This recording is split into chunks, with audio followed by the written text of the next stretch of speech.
Hello and welcome to Global Eye. I'm Parikshit Luthra. Vladimir Putin has threatened a harsh response if attacks continue against Russia, hours after Russian missiles struck several Ukrainian cities, including Kyiv. The attack comes days after an explosion on the Kerch Bridge, which links mainland Russia to the annexed Crimean Peninsula.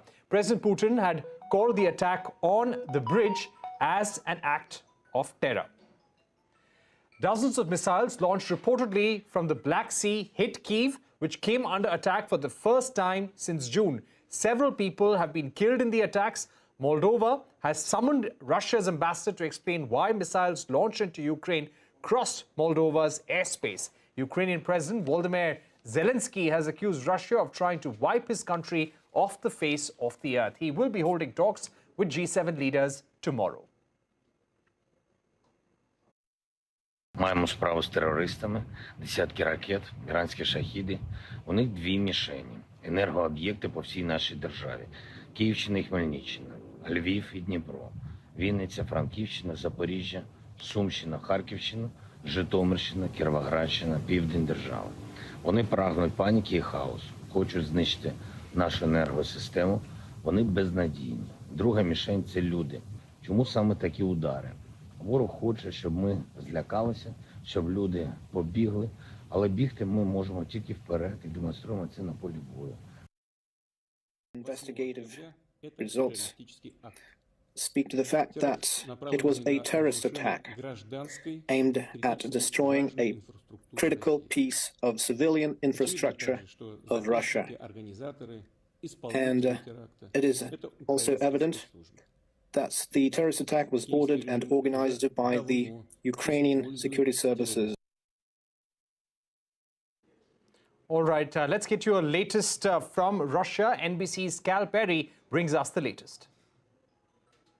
So this was a massive volley of rocket fire striking across the country. At least 83 rockets and or drones reported by Ukrainian defense officials, some 41 of them shot out of the air. So about a 50% rate there of shooting out those rockets and drones. The other half, of course, impacting their targets. Some of those targets, residential targets. You can see there on the left side of your screen, or excuse me, on the right side of your screen. That is aftermath from the Capitol here this morning. At least 8 people dead in the Capitol, another 24 wounded. We're told that there are still some people stuck under rubble. Rescue services obviously trying to make their way to those scenes now. To the eastern part of the country, the city of Kharkiv taking a number of strikes as well. The city of Rivne in the center of the country, at least 5 dead there. That death toll expected to rise. And all the way to the west of the country, the city of Lviv, normally a calm city, some hundreds of miles away from the fighting. Strikes taking place there, hitting infrastructure targets. The power in that city at this hour, we understand, is out. Right now,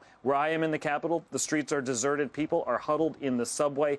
The mayor says he expects more attacks to take place. As you said, these are the first strikes in and around the capital since June. That was the last time we had these strikes. This follows that strike on the bridge in Crimea. People expected there to be some kind of reaction, but this is a very, very large response indeed. All right, joining us now to take this further is Sergey Dvoryanov, president of the International Diplomatic Club in Russia. Thank you so much for joining us. Is President Putin coming under pressure after the attack on the Kerch Bridge, which was a bridge that had been ordered by President Putin? Of course, everybody understands completely and very clearly that attack to the bridge was after the birthday party of Vladimir Putin. And Ukrainian side, they informed before that they prepare some special gift to our national leader. But right now we can see that all the world full of violence, and we can be in agenda to create peace if we will be smart and patient. And for example, Lev Tolstoy told about ahimsa, and his ideas was received by Mahatma Gandhi, and Mahatma Gandhi did a big achievement through his non-violence movement. Right now, I'm completely sure that all the leaders of the countries who has a nuclear power weapon, they should be in discussion in some peacemaking process on the round table to not use nuclear power weapons. That is the main agenda. And regarding to today news. Of course, it's bad news, but it's expectable from all the activity from Ukraine side. That's why my opinion that we should be more smart, more patient, and try through mediation activity. For example, global peacemaker like India is a country well known according to the tradition of Ahimsa, non-violence movement, to create peace between Ukraine and Russia. And I am completely believer to peace, that peace can be created through negotiation and discussion. All right. Now, coming to the lack of support for President Putin globally, how long can he really sustain this war? Urgent meeting of the G7 has been called in. President Zelensky is going to be addressing the G7. Do you think President Putin has the wherewithal to continue with this conflict, considering the amount of support that is coming from G7 and other allies for Ukraine? First of all, we have a lot of institutions, not only G7. We have the G20 in Indonesia, and as you know, the government of Indonesia already start to make some order join to the BRICS. We have a BRICS institution like Intergovernment Union, and we should use all possibilities to create peace. Because it cannot be, we cannot do anything with peace between Russia and Ukraine right now without mediators' activity. That's why I especially came to India right now in New Delhi during these hard times, and yesterday we did some conference which we dedicate to this topic. And I'm patriot of Russia, of course, but I'm also a patriot of peace, and I'm ambassador for peace under the umbrella of United Nations. That's why I completely believe that global leaders will help to Vladimir Putin to make some proper decision. And we are one family. In Indian traditions, you know this very well, this shloka, that we are one family, all nations, one family of God. We should remind to all politicians today that we are one family, that it should be one, only one agenda in the modern age. That is my strong opinion. All right. Thank you very much, Sergey, for joining us. I'll request you to stay on with us. We also have a report from war-torn Ukraine. Our Europe editor, Sanjay Suri, is reporting from there, where he identifies a further fissure in the culture of the two neighboring countries since Russia's invasion of Ukraine. Ukraine seems to vehemently reject everything seen as Russian. Take a look at this report. The differences between Moscow and Kiev now extend far beyond the battlefield. They've entered into people's homes, into their minds, into their lifestyle, the language they speak, the books they read, the songs they listen to, the food they eat. Everywhere now we see a return to what are believed to be Ukrainian ways and a rejection of everything seen as Russian. Russian and Ukrainian culture, so integral once, have now split and fallen apart, or are being split and thrown apart, and that gap is widening by the day. After the beginning of the war, a lot of people that was, for example, communicating between each other in Russian language. In a moment, they forgot that Russian language, and in nowadays they are talking only in Ukrainian. His sketches speak of an angry separation from just about everything Russian. This bookstore in Kiev appears at first glance not to stock any Russian literature at all. But a shelf does appear in the far corner with a warning that this is old stock and that the sale proceeds will go towards the armed forces of Ukraine and not for any profit for the bookstore. The war is shaping everything. It is shaping lifestyle. It is shaping fashion. Ukrainians are now invited to buy with the sense of a nation at war, that everything you do, everything you wear must be a statement for Ukraine against Russia and against the invasion launched by Putin. And Sanjay Suri also traveled across Kyiv as threat of a nuclear attack looms large. He found that metro stations have been repurposed to be used as bunkers if needed. Also, he finds out that Ukrainians are resorting to humor to keep their spirits high even in these trying times. This is the Arsenal metro station in Kyiv, and we're going to go down to the metro, and as we will see, this is no ordinary station. It's a long way down this escalator, and why wouldn't it be? This is the deepest metro station in the world, and by far at 105.5 meters. Not all metro stations go down as deep as Arsenal, but the others are pretty deep as well. The metro in Kyiv is one of the deepest that there is anywhere, and everywhere it appears to double as shelter for people, not just for people in government and people at the top in government, but people anywhere. This little coffee shop opened on this busy street in Kyiv just a couple of months back, and on the pavement here you can tell why the fragrance of that coffee is most inviting. We have to step in maybe for a cup of coffee and to hear from the young couple who runs it just what it took to open this coffee shop after closing their coffee shops in Kherson under Russian occupation. Did the Russians stop you from doing business? Was your lifestyle changed? What then changed every day? We had to quit our business because we had no milk, no coffee, no products. How did you leave? And when did you leave? And was it easy to come away? Yes, it was very difficult. We were leaving Kherson for 72 hours, and we had to pass 62 checkpoints, and we had to sleep in the fields, and we had almost no food. Ukrainians have come up with a new defense in this war, and it's not a new tank or an aircraft or a missile system or deeper underground bunkers to hide in, or even more stocks of iodine. Those have sold out in the face of a fear of a nuclear attack. The new defense is something called laughter. Little groups gather here and there to laugh it all off.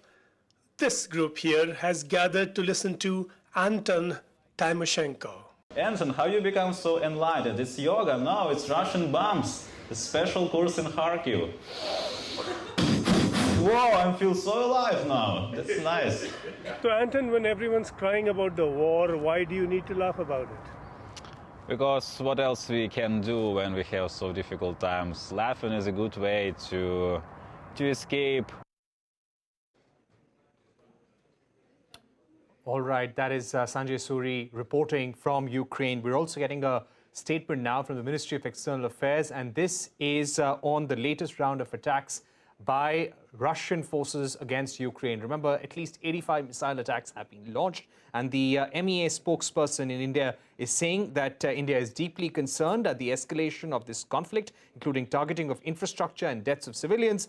We reiterate that escalation of hostilities is in no one's interest. We urge immediate end to these hostilities, an urgent return to the path of diplomacy and dialogue. India stands ready to support all such efforts aimed at de-escalation. A lot of reports are now coming in. We're also seeing a report from NATO chief condemning this latest attack on Ukraine. We'll keep track all of this for you, and Sanjay Suri will continue reporting from Ukraine. But for the moment, we'll take a short break. When we return, we shift our focus to protests in Iran, which enter a fourth week now, with close to 185 people, according to human rights groups, being killed. We'll be joined by Ambassador Singh, former Indian ambassador to Iran, right after this break. Stay tuned.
Welcome back. Women chopping off their hair, chants against the government, students taking to the streets. The death of 22-year-old Mahsa Amini in police custody has turned the spotlight on the nation's repressive regime. 185 people, including 19 children, have lost their lives in the 4-week-long protest and the subsequent crackdown. Amini was reportedly beaten up by Iran's so-called morality police for not wearing her hijab properly. She died in a hospital 3 days later. The police, in their version, said that she suffered a heart attack after being taken to a station. The coroner said that Amini died due to a long-standing illness and not from blows to the head.